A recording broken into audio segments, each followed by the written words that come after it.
संभल चंदौसी, उत्तर प्रदेश। यह नाम अब सिर्फ एक शहर नहीं रहा, बल्कि उस भयानक अपराध का प्रतीक बन गया है जहां रिश्ते, भरोसा और प्रेम तीनों एक साथ कत्ल कर दिए गए। 32 वर्षीय जूता व्यापारी राहुल अचानक लापता होता है और उसकी पत्नी रूबी थाने पहुंचकर गुमशुदगी की रिपोर्ट दर्ज कराती है। रोती हुई, घबराई हुई, खुद को पीड़िता बताती हुई। शुरुआती जांच में मामला सामान्य लगता है, लेकिन पुलिस को जल्द ही एहसास हो जाता है कि यह कोई साधारण मिसिंग केस नहीं है।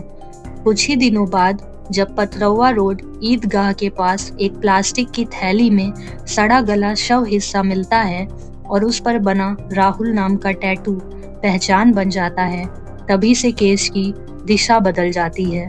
यूपी पुलिस, संभल चंदौसी थाना और फॉरेंसिक साइंस लैब की टीम्स एक एक कड़ी जोड़ना शुरू करती हैं। CCTV footage, call detail record, mobile location और सबसे अहम, रूबी के लगातार बदलते बयान। पूछताछ में सामने आता है कि रूबी का प्रेम संबंध गौरव कुमार से था और दोनों ने मिलकर पहले से यह योजना बनाई थी कि राहुल को मारने के बाद शव को कई टुकड़ों में काटकर अलग अलग जगह फेंका जाएगा ताकि पहचान ना हो सके और जांच भटक जाए। हत्या के बाद सिर और अंग अलग किए गए, प्लास्टिक में पैक कर सुनसान जगहों पर फेंके गए। यह सब किसी अचानक हुए गुस्से का नहीं, बल्कि ठंडे दिमाग से की गई प्लानिंग का नतीजा था।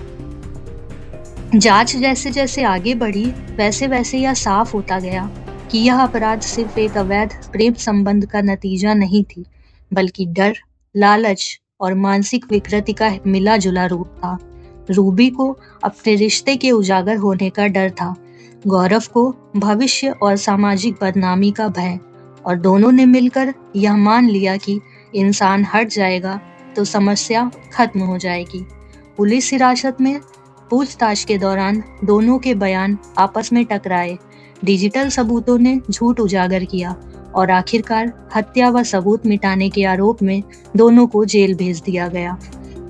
फिलहाल केस की चार्जशीट की तैयारी, पोस्टमार्टम और फॉरेंसिक रिपोर्ट तथा रिकवरी मेमो के आधार पर प्रक्रिया चल रही है और पुलिस का कहना है कि यह एक रेयर लेकिन एक्सट्रीम क्रिमिनल साइकोलॉजी केस है, जिसमें अपराध से पहले मानसिक तैयारी साफ दिखती है।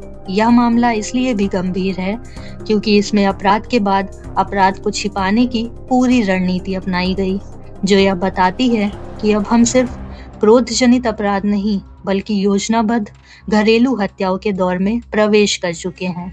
सबसे बड़ा सवाल यह है कि आखिर ऐसे अपराध बढ़ क्यों रहे हैं, क्यों प्रेम संबंध अब हत्या तक पहुंच रहे हैं। विशेषज्ञ मानते हैं कि भावनात्मक अस्थिरता, तुरंत सुख की मानसिकता, सामाजिक डर और नैतिक जिम्मेदारी का पतन मिलकर एक खतरनाक मिश्रण बना रहे हैं। जब रिश्तों में संवाद खत्म हो जाता है और सच का सामना करने की हिम्मत नहीं रहती, तब लोग सबसे आसान रास्ता चुनते हैं, किसी की जिंदगी खत्म कर देना। यह कहानी किसी जेंडर को दोषी ठहराने की नहीं है, बल्कि यह चेतावनी है कि जब मानसिक संतुलन बिगड़ता है तो पति पत्नी, प्रेमी, कोई भी राक्षस बन सकता है। संभल का यह कांड हमें यह सोचने पर मजबूर करता है कि क्या हम रिश्तों में बढ़ती खामोशी, झूठ और छुपे हुए डर को समय रहते पहचान पा रहे हैं, या फिर हर बार किसी नई लाश, किसी नई थैली और किसी नई सुर्खी का इंतजार कर रहे हैं। क्योंकि जब प्यार जवाबदेही खो देता है तो वह सिर्फ धोखा नहीं देता, वह जान भी ले लेता है।